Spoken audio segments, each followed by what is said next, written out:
ተመልካቾች ሳምንታዊው ኤንቢሲ ቢዝነስ ተጀምሯል። በሳምንቱ የተከናወኑ አበይት የቢዝነስ መረጃዎችን ወደናንተ ያደረስኩ ኳሴት ኃይሉ አብራችሁ ቆይታ አደርጋለሁ። እንድትከታተሉን በአክብሮት እየጋበዝኩ ወደ ቀዳሚ መረጃችን እናልፋለን።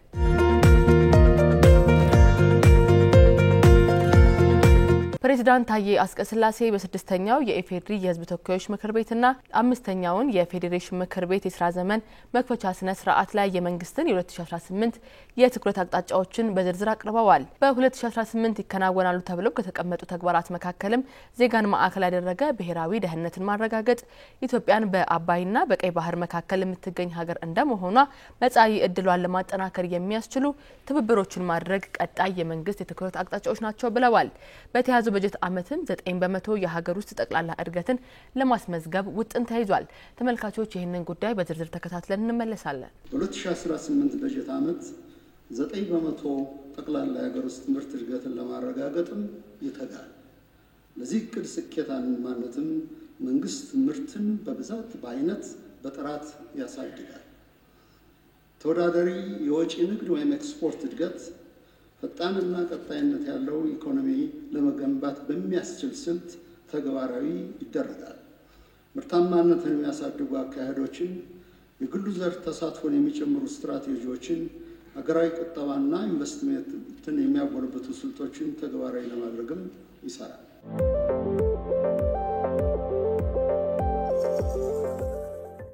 የግብርናው የልማት ዘርፍ ሁለንተናዊ ብልጽግናን ለማረጋገጥ ወሳኝ መሆኑን መንግስት በእጅጉ ያምናል። በያዝነው ዓመትም ግብርናው ከባህላዊ አመራረት ከፍ ብሎ በቴክኖሎጂ፣ በፋይናንስ አቅርቦት እና በክህሎት ልማት እንዲደገፍ ልዩ ትኩረት በመስጠት የ6.8% እድገት እንዲያስመዘግብ ይደረጋል። የምግብ ዋስትናን ከማረጋገጥ ባሻገር የምግብ ሉዓላዊነታችንን የምናጸናበት ዘመንን ይሆናል። የመስኖ አቅማችንን በማጎልበት ግብርናችን የዝናብ ጥገኝነቱ እንዲቀንስ ይደረጋል። የግብርና ግብዓቶች በአገር ውስጥ ማምረት፣ በተለይም የተጀመረውን የማዳበሪያ ፋብሪካ ግንባታ ማፋጠን ዋና የትኩረት አቅጣጫዎች ይሆናል።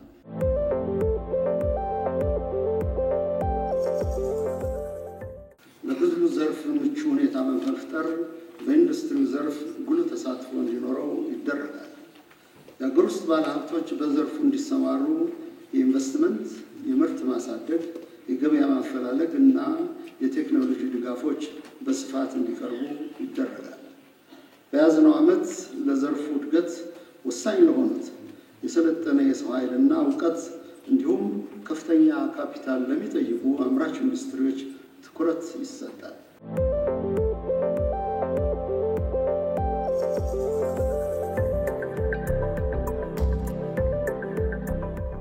መንግስት ባለፉት ዓመታት ጠንካራ የፊስካል እና የገንዘብ ፖሊሲዎችን ተግባራዊ በማድረግ ምርትና ምርታማነትን በማሳደግ የዋጋ ግሽበት እንዲቀንስ ጉልህ ጥረት አድርጓል። በዚህ ዓመት ይህ ተጠናክሮ የዋጋ ግሽበቱ ወደ ነጠላ አሃዝ እንዲወርድ ይደረጋል።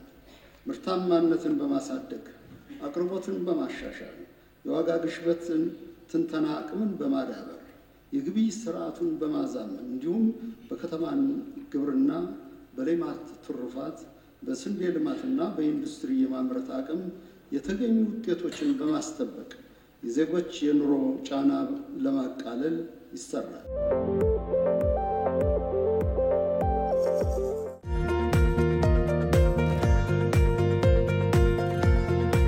ኢትዮጵያና የአውሮፓ ህብረት የትብብር ስምምነትን በያዝነው ሳምንት ፈጽመዋል። ሀገሪቱ ከአውሮፓ ህብረት ጋር ግሎባል ጌትዌይ ፓርትነርሺፕ የተሰኘ የትብብር ስምምነትን የተፈራረመችው ፕሬዝዳንት ታዬ አስቀስላሴ ከአውሮፓ ኮሚሽን ፕሬዝዳንት ጋር ነው ስምምነቱን የፈጸሙት ተብሏል። ሀገሪቱ ከህብረቱ ጋር የፈጸመችው የአጋርነት ስምምነት ለረጅም ጊዜ የነበረውን ወዳጅነታቸውን ወደ ታላቅ ምዕራፍ የሚያሻግር ነው ተብሏል። የግሎባል ጌትዌይ ፓርትነርሺፕ የዲጂታላይዜሽንን፣ ታዳሽ ኃይልን፣ የግብርና ምርት ሰንሰለት ስርዓትን፣ ጤና፣ ዘላቂ መሰረተ ልማት እንዲሁም ሰላምና ደህንነትን ጨምሮ በቁልፍ ዘርፎች ላይ ትብብርና ኢንቨስት ለማድረግ ያለመ ነው። ከስምምነቱ በፊትም ሁለቱ መሪዎች ኢትዮጵያና የአውሮፓ ህብረት የጋራ ፍላጎታቸውን መሰረት አድርገው ግንኙነታቸውን የበለጠ ለማጠናከርና ለማስፋፋት በሚቻልባቸው ጉዳዮች ላይ መክረዋል። ፕሬዝዳንት ታዬ እንግዲህ በዚህ ስምምነት ወቅት የጋራ ስትራቴጂ ራዕይን ለመቅረጽና በኢትዮጵያና በአውሮፓ ህብረት መካከል የበለጠ የማይበገር አጋርነትን ለመፍጠር ወቅቱን የጠበቀ ስምምነት እንደሆነ እንግዲህ በአጽንኦት ተናግረዋል። በኢትዮጵያና በአውሮፓ ህብረት መካከል በ2016 የተደረሰው ስትራቴጂካዊ ተሳትፎ የጋራ ስምምነትን ወደ ላቀ ደረጃ እንደሚያደርሰውም ነው የታመነው።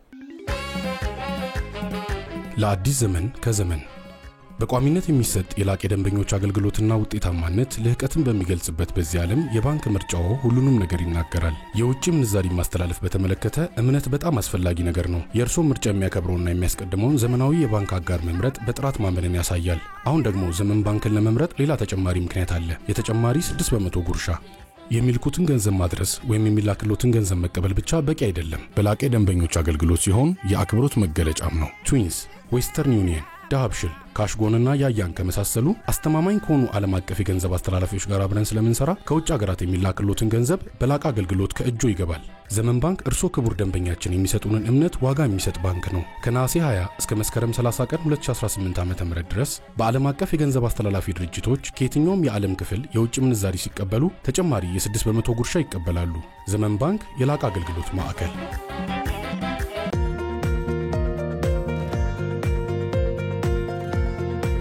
ኢትዮጵያ በአፍሪካ አህጉራዊ ነጻ የንግድ ቀጠና ስምምነት መሰረት በዛሬው ዕለት መስከረም 29 2018 የመጀመሪያ ምርቶቿን ልካለች።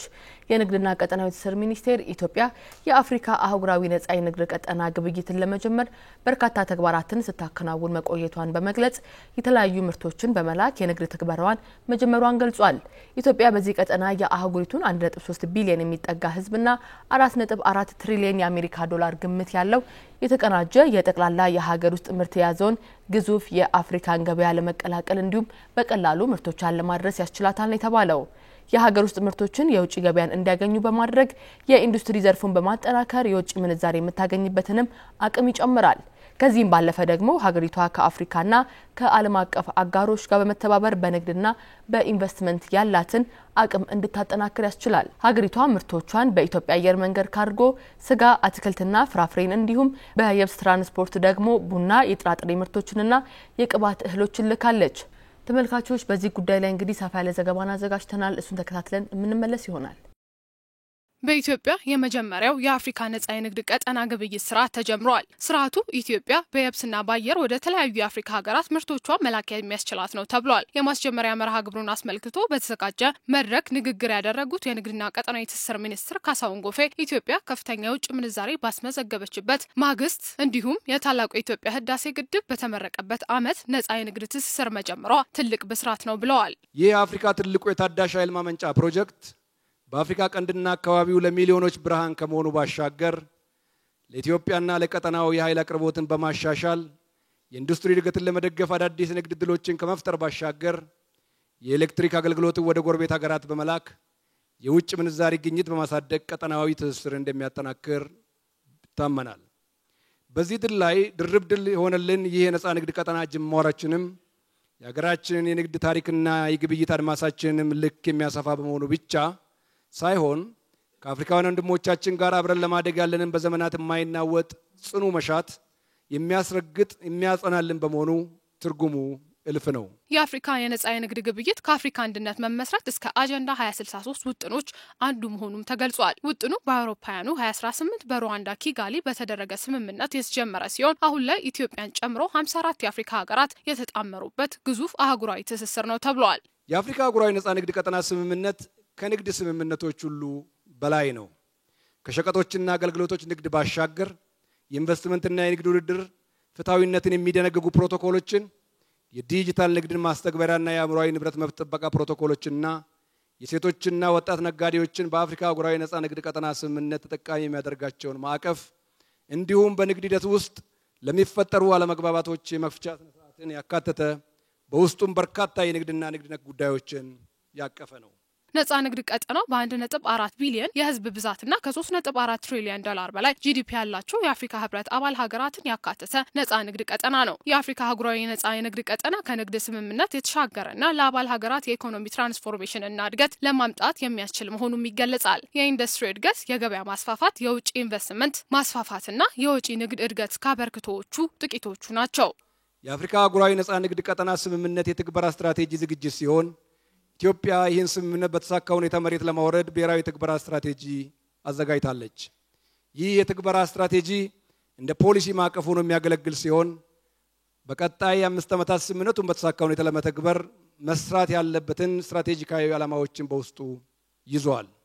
ከነዚህ መካከል የባለድርሻ አካላትን ግንዛቤ ማሻሻል፣ ቀጠናዊ የእሴት ሰንሰለትን በማጠናከር ተወዳዳሪነታችንን የማሳደግ፣ የአህጉሪቱን የእርስ በርስ ንግድ ለማጠናከርና የውጭና ገቢ ንግድ ድርሻን የማስፋፋት፣ ንግድን ለማሳለጥ አስቻይ የሆኑ መሰረተ ልማቶችን የማመቻቸት፣ የዲጂታል ንግድን ተግባራዊ ለማድረግና አነስተኛና መካከለኛ አምራቾች እንዲሁም ሴቶች በቀጠናዊ የንግድ ስርዓት ውስጥ የሚኖራቸው ሚና ከፍ ለማድረግ መከናወን ያለባቸውን ተግባራት በዝርዝር አመላክቷል። ዘርፈ ብዙ አበርክቶዎች ያለው የአፍሪካ ነጻ የንግድ ስምምነት መሰረትም ኢትዮጵያ በዛሬው ዕለት የመጀመሪያውን የስጋ አትክልትና ፍራፍሬ እንዲሁም ቡና፣ የጥራጥሬ ምርቶችና የቅባት እህሎቿን በኢትዮጵያ አየር መንገድ ካርጎና በየብስ ትራንስፖርት አማካኝነት ወደ ኬንያ፣ ሶማሊያና ደቡብ አፍሪካ ልካለች።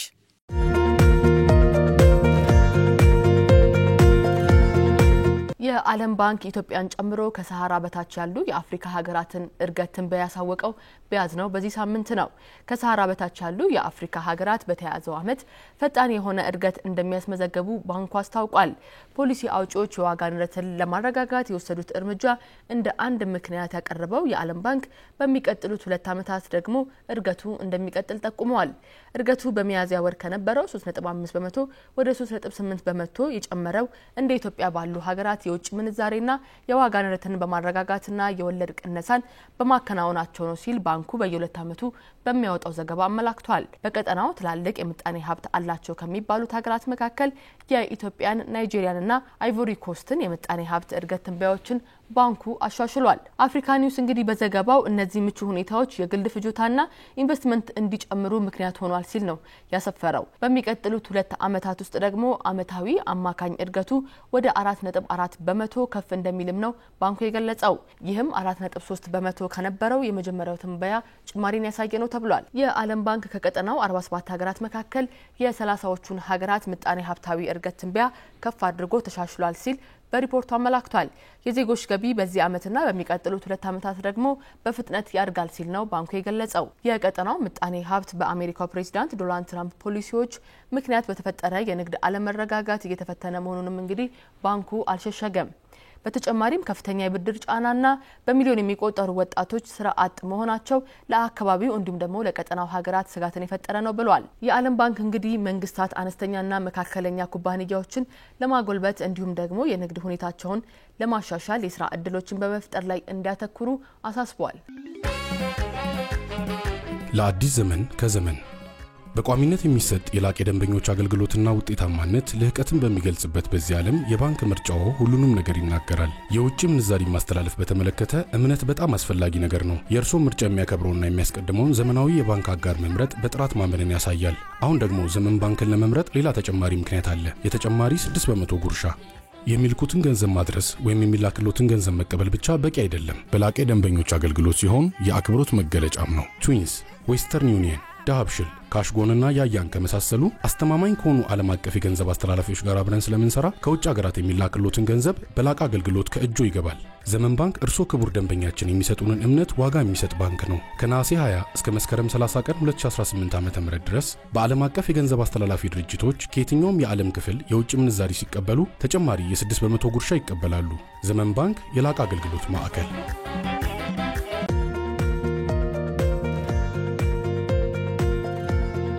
ሌላኛው የምንመለከተው መረጃ ደግሞ ኢትዮጵያ ወጣቶችን ለመደገፍ የወጣቶች የኢንቨስትመንት ባንክ ልታቋቁም መሆኑን የተመለከተ ጉዳይ ነው።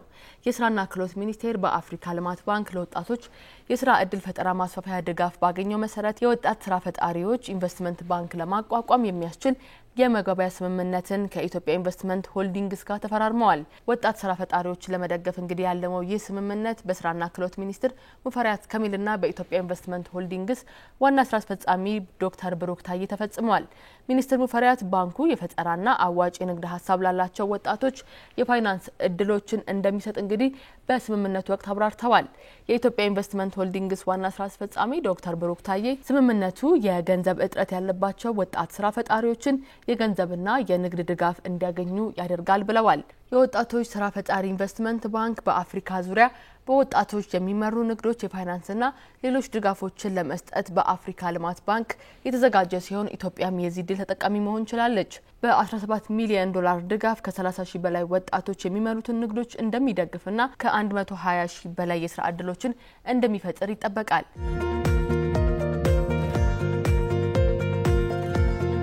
ሉሉ ግሩፕ ኢንተርናሽናል በኢትዮጵያ በተለያዩ መስኮች ኢንቨስት ለማድረግ ፍላጎት እንዳለው ያሳወቀው በያዝነው በዚህ ሳምንት ነው።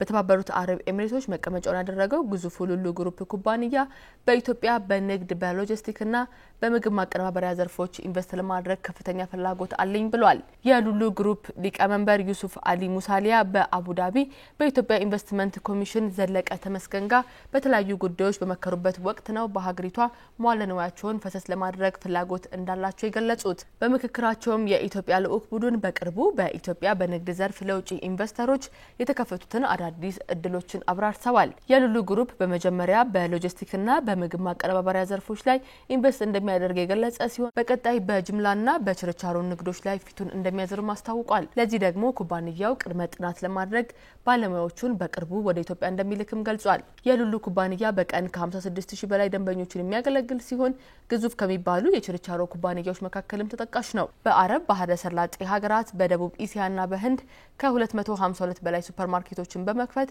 ለ65 ሺህ ዜጎች የስራ ዕድል መፍጠር የቻለ ግዙፍ ኩባንያ ነው። ታዲያ ይህ ኩባንያ በኢትዮጵያ ገበያ መቀላቀሉ የሀገሪቱን የንግድና የሎጂስቲክስ ዘርፍን በእጅጉ እንደሚያሳድግ ይጠበቃል። ለአዲስ ዘመን ከዘመን በቋሚነት የሚሰጥ የላቅ የደንበኞች አገልግሎትና ውጤታማነት ልህቀትን በሚገልጽበት በዚህ ዓለም የባንክ ምርጫው ሁሉንም ነገር ይናገራል። የውጭ ምንዛሪ ማስተላለፍ በተመለከተ እምነት በጣም አስፈላጊ ነገር ነው። የእርስዎ ምርጫ የሚያከብረውና የሚያስቀድመውን ዘመናዊ የባንክ አጋር መምረጥ በጥራት ማመንን ያሳያል። አሁን ደግሞ ዘመን ባንክን ለመምረጥ ሌላ ተጨማሪ ምክንያት አለ። የተጨማሪ 6% ጉርሻ። የሚልኩትን ገንዘብ ማድረስ ወይም የሚላክሎትን ገንዘብ መቀበል ብቻ በቂ አይደለም። በላቅ የደንበኞች አገልግሎት ሲሆን የአክብሮት መገለጫም ነው። ትዊንስ፣ ዌስተርን ዩኒየን፣ ዳብሽል፣ ካሽጎንና ያያን ከመሳሰሉ አስተማማኝ ከሆኑ ዓለም አቀፍ የገንዘብ አስተላላፊዎች ጋር አብረን ስለምንሰራ ከውጭ ሀገራት የሚላክሎትን ገንዘብ በላቅ አገልግሎት ከእጆ ይገባል። ዘመን ባንክ እርስዎ ክቡር ደንበኛችን የሚሰጡንን እምነት ዋጋ የሚሰጥ ባንክ ነው። ከነሐሴ 20 እስከ መስከረም 30 ቀን 2018 ዓ.ም ድረስ በዓለም አቀፍ የገንዘብ አስተላላፊ ድርጅቶች ከየትኛውም የዓለም ክፍል የውጭ ምንዛሪ ሲቀበሉ ተጨማሪ የ6% ጉርሻ ይቀበላሉ። ዘመን ባንክ የላቅ አገልግሎት ማዕከል።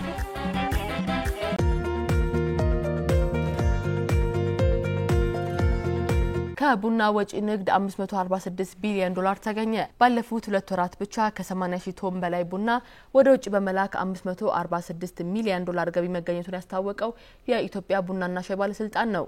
በ2017 በጀት ዓመት 470 ሺህ ቶን ቡና ወደ ውጭ በመላክ 2.26 ቢሊዮን ዶላር ገቢ መገኘቱን የጠቀሱት የባለስልጣኑ ዋና ዳይሬክተር አዱኛ ደበላ በ2018 በጀት ዓመት 800 ሺህ ቶን ቡናን በመላክ 3 ቢሊዮን ዶላር ለማግኘት ታቅዶ እየተሰራ መሆኑን ገልጸዋል። አርሶ አደሩን ተጠቃሚ ለማድረግ በተዘረጋ የአሰራር ስርዓት ምርቱን በቀጥታ ወደ ተለያዩ ሀገራት መላክ እንዲችል መደረጉ ለገቢው ማደግ አስተዋጽኦ የጎላ መሆኑን ዋና ዳይሬክተሩ አንስተዋል። ከዚህ ቀደም የቡና ጥራት ምርመራ ይደረግ የነበረው በአዲስ አበባ መሆኑን ያነሱት ዋና ዳይሬክተሩ አሁን ግን የጥራት ምርመራው ወደ አርሶ አደሩ እየቀረበ መሆኑን እንግዲህ ያመላክተዋል። የቡና ጥራቱን ለማስጠበቅም ወደ አርሶ አደሩ ወርዶ የቡና ቅምሻ ማዕከላትን በማስፋፋት የተሻለ ጥራት ያላቸው የቡና ምርቶችን ወደ ዓለም ገበያ እየተላከና የተሻለ ገቢ እየተገኘ እንደሆነም ጠቁመዋል።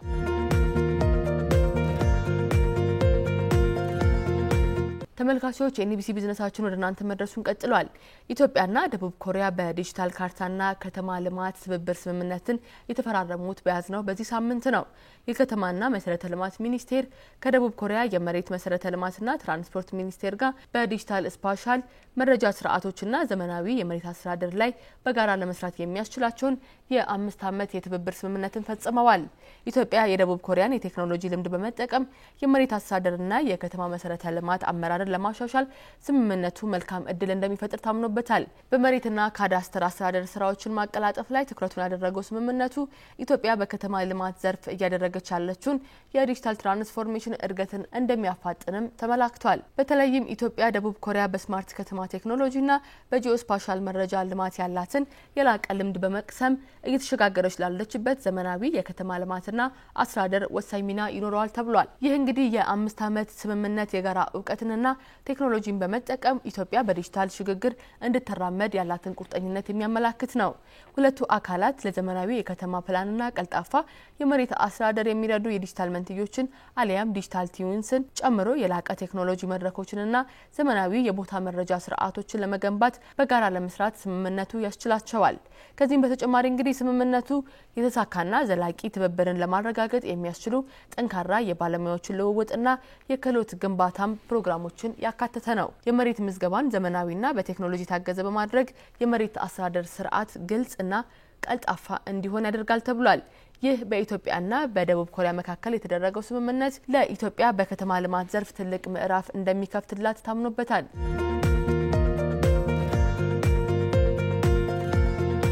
ዛምቢያና ኢትዮጵያ በዲጂታል መታወቂያ ስርዓት ትግበራ ላይ ለመተባበር የሚያስችላቸውን የመግባቢያ ስምምነት በያዝነው ሳምንት ተፈራርመዋል። የአፍሪካን ዲጂታል ትራንስፎርሜሽን እቅድ የሚያጠናክር ታሪካዊ እርምጃ ነው የተባለለት ስምምነቱ ፋይዳን እንደ ሞዴል በመጠቀም በዲጂታል ዘርፉ የእውቀት ልውውጥን፣ የአቅም ግንባታንና የቴክኒክ ትብብርን በኢትዮጵያና በዛምቢያ መካከል ለማጎልበት ያለመ ነው። ዛምቢያ የራሷን የዲጂታል መታወቂያ ፕሮግራም ለመተግበር ኢትዮጵያ ከቅርብ ዓመታት ወዲህ ተግባራዊ ማድረግ ከጀመረችው ፋይዳ ዲጂታል መታወቂያ ልምድ እንድትቀስም ያስችላታል። በስምምነቱ የፊርማ ስነ ስርዓት ወቅት ላይ ንግግር ያደረጉት የስማርት ዛምቢያ ኢንስቲትዩት ብሔራዊ አስተባባሪ ፔርሲ ቺኒያማ የዲጂታል መታወቂያ ስርዓቱ ለዛሬው ዘመናዊ ኢኮኖሚ ቁልፍ መሆኑን አስረድተዋል። በሀገራቸው ተግባራዊ የሚደረገው የፋይዳ ስርዓት ዜጎች የጤና አገልግሎትን፣ ትምህርትን፣ የባንክና ሌሎች የማህበራዊ አገልግሎቶችን በቀላሉ እንዲያገኙ ከማገዝም በላይ የመንግስትን የስራ ሂደት ይበልጥ ግልጽና ተጠያቂ ያደርጓል ባይ ናቸው። ይህ የትብብር ሂደት በሁለቱ ሀገራት መካከል ያለውን የሁለትዮሽ ግንኙነት ከማጠናከሩን ባሻገር በአፍሪካ ህብረት አጀንዳ 2063 ማዕቀፍ ስር የሀገር በቀል ዲጂታል መፍትሄዎችን የማልማት ሰፊ አፍሪካዊ ጥምረትን የሚያንጸባርቅ ነው ተብሏል። በመሆኑም በዛምቢያና በኢትዮጵያ መካከል የተደረሰው ስምምነት የሁለትዮሽ ብቻ ሳይሆን አፍሪካ የራሷን የዲጂታል መፍትሄዎችን የማዘጋጀት አቅሟን የሚያጠናክር የመላው አፍሪካ ትብብር መሆኑ ተጠቁሟል። እንደ አውሮፓውያን አቆጣጠር በ2023 የተጀመረው የፋይዳ መታወቂያ ፕሮግራም ከ25 ሚሊዮን በላይ ዜጎች የተመዘገቡ ሲሆን በቀጣዮቹ ዓመታት ደግሞ 90 ሚሊዮን ዜጎችን ለመመዝገብ ታቅዶ እየተሰራ ይገኛል።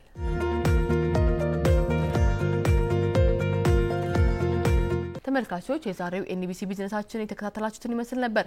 ሳምንት በሌሎች የቢዝነስ መረጃዎች ወደ እናንተ እንደርሳለን። እስከ ሳምንት መልካም ሳምንት።